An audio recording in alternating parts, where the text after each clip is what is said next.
राम धनु धरिया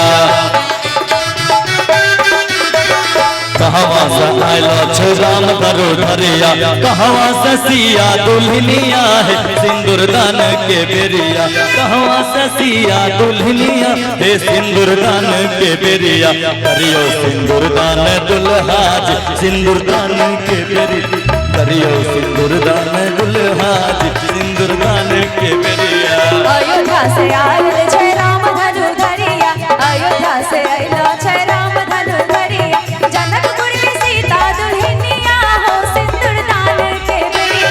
जनकपुर के सिया दुल्हनिया है सिंदूर दान के बेरिया करियो सिंदूर दान दुल्हा जी सिंदूर दान के बेरिया करियो सिंदूर दान दुल्हा जी सिंदूर दान के बेरिया।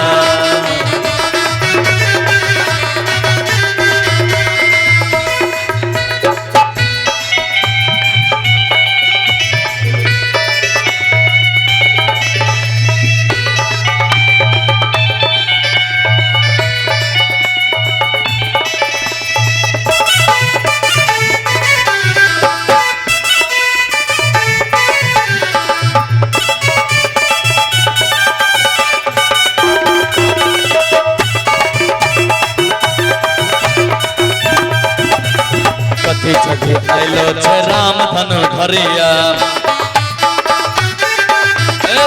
कथी छठी आयलो छे राम धनु धरिया कथी पर सिया दुल्हनिया है सिंदूर दान के बेरिया कथी पर सिया दुल्हनिया है सिंदूर दान के बेरिया करियो सिंदूर दान दुल्हा जी सिंदूर दान के बेरिया करियो सिंदूर दान दुल्हा सिंदूर दान के बेरिया। रथ पे सवार आयल राम धनु धरिया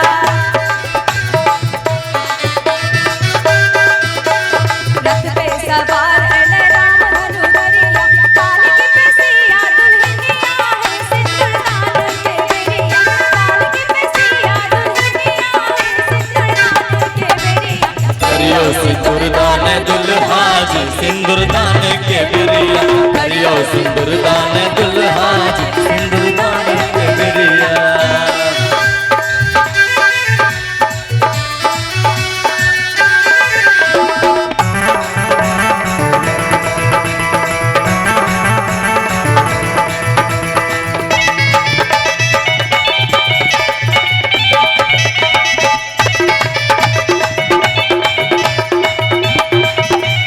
सोने के पहला सुगंधित सेनुरिया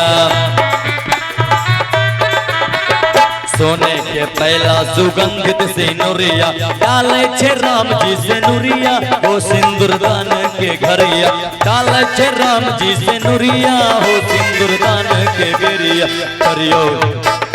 करियो सिंदूर दान दुल्हा जी सिंदूर दान के बेरिया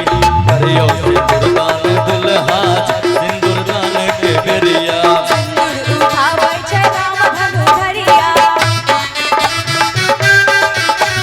सिंदूर उठावे छे राम धनु धरिया दुगटा उठावे दुल्हनिया है सिंदूर दान के बेरिया दुगटा उठावे दुल्हनिया है सिंदूर दान के बेरिया करियो सिंदूर दान दुल्हा जी सिंदूर दान के बेरिया करियो सिंदूर दान दुल्हा जी सिंदूर दान के बेरिया करियो सिंदूर दान